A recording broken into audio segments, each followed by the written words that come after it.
Hi and welcome to the Market Alert for Thursday the 4th of August 2016.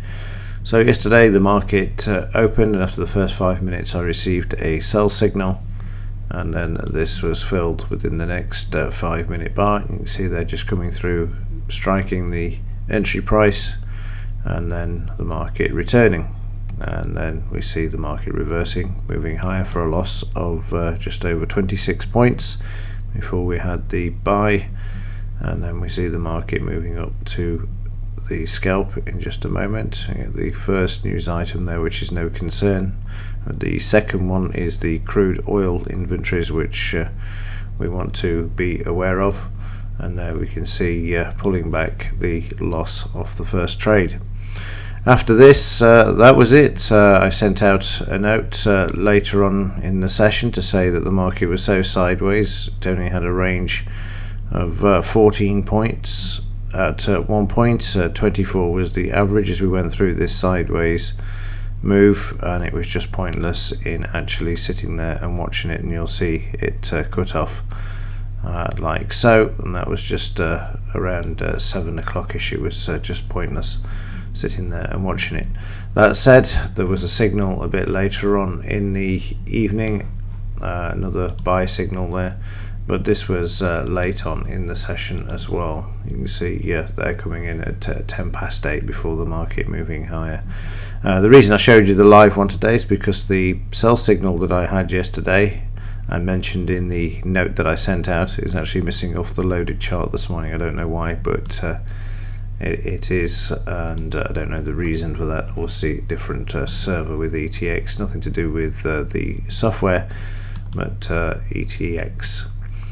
In the daily chart, the market breaking the 18,364 level, and this now has become a bit of a resistance for this. This is the May all-time high for last year that you actually see here. So again, the market back to this, still no increase in the volume. This market just levitating, waiting for news. And speaking of which, we should have a bit of movement today if Barmy-Carney goes ahead and reduces the interest rates in the UK. This is forecast, as you'll see there, to be cut by 0.25%. This is financial lunacy, frankly.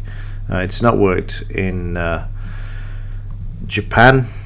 It's not worked in the negative bonds that they have in Germany, and there is absolutely no chance of it working. All it's going to do is to put more pressure on the banks. They're going to probably do more wild and strange things, like holding 50 trillion of derivatives, as in the case of Deutsche Bank, to try and make a few quid, and also people taking money out of their accounts as well, which in fact brings something to mind, something that I'd forecast for a long time, that if we went any lower on interest rates, people will be taking the money out, and if we went negative, then you would see an increase in this. Let me just show you the so here we go. We've got why the dash for cash to keep from banks, highest on record, people taking their cash out of the banks and keeping it at home. And this is the same in Japan as well, where they've gone negative on rates. The fastest selling item in Japan for the last year has been a safe. So this says it all. And then of course, if we get today's interest rate cut as well, which no doubt is going to come along, because the central banks haven't got a clue anymore what to do to keep the Ponzi scheme, which is known as the debt-based economy. That's right, you just keep spending to get growth figures and all the rest of it on stuff you don't want, and then take it to the tip a few months later, and then keep the same madness going. And that's what they're at a loss to actually try and understand, in my opinion, because at the end of the day, by reducing interest rates, everybody thinks, great, it's going to cost less for the mortgage, which is true, but the bigger story and the bigger impact is far more reaching than saving 20 quid a month on a mortgage payment. So let's wait and see what old Barmy-Carney does today. I suspect that it's going to be a cut, as it's expected. We'll cut it to all-time lows. If it does, then we're going negative on business accounts with RBS, and I think it was NatWest who said they're going to charge and then you're going to end up with the effect that I just spoke about with regards to more withdrawals of cash. Why are you going to keep your cash in the bank when you have to pay for the privilege of keeping it in there? You'll cover the direct debits and then take the rest out, and you might as well put it under the mattress because it will lose less. And again, that's what I say, it's the lunacy of these policies which is actually going to make things far worse, not better at all. So anyway, that one aside, let's just go back and see if there's anything out at after 2:30. Carney's going to speak at 12:30 as well, and then 3 p.m. we just got factory orders coming out.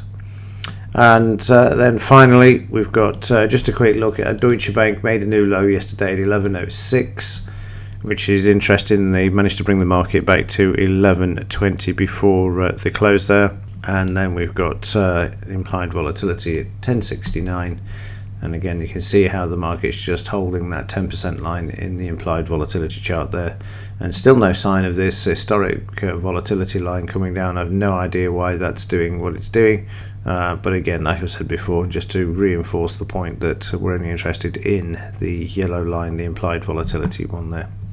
And that is also been making new lows as well. 9.78 the record low for this market. So we have got something big coming. We've just got to wait for it. It's as simple as that.